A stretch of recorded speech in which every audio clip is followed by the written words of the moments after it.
తెల్లవారుజామున 2 చోట్ల chain snatching సంఘటనలు తీవ్ర కలకలం రేపాయి. దానవాయిపేట పార్క్ లాలా చెరువు సర్వీస్ రోడ్లో బంగారు గొలుసులు తెంచుకుని పారిపోయారు. ఒంటరి మహిళలే లక్ష్యంగా ఇద్దరు నిందితులు చైన్ స్నాచింగ్ కు పాల్పడ్డారు. బైక్ పై వచ్చిన వ్యక్తులు ఓ మహిళ మెడలో నుంచి బంగారు గొలుసులు లాక్కెళ్తున్నట్లు అక్కడ ఉన్న సీసీటీవీ ఫుటేజ్ లో రికార్డ్ అయ్యాయి. దొంగలను పట్టుకునేందుకు పోలీసులు నగరం మొత్తం గాలిస్తున్నారు.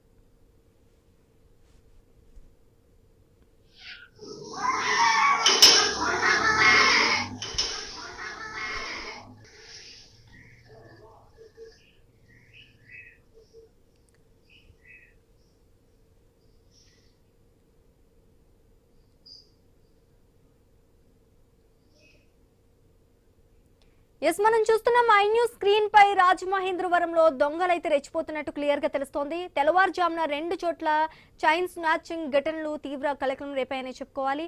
దానవాయిపేట పార్క్ లాలా చెరువు సర్వీస్ రోడ్ లో బంగారం గొలుసులు తెంచుకుని పారిపోయినట్టుగా మనకి క్లియర్ గా తెలుస్తోంది. ఒంటరి మహిళలే లక్ష్యంగా చేసుకున్నారు ఆ దొంగలైతే. చైన్ స్నాచింగ్ కు పాల్పడ్డారు. బైక్ పై వచ్చిన వ్యక్తులు ఓ మహిళ మెడల నుంచి గొలుసులు లాక్కెళ్తున్నట్టు కూడా మనం క్లియర్ గా చూస్తున్నాము.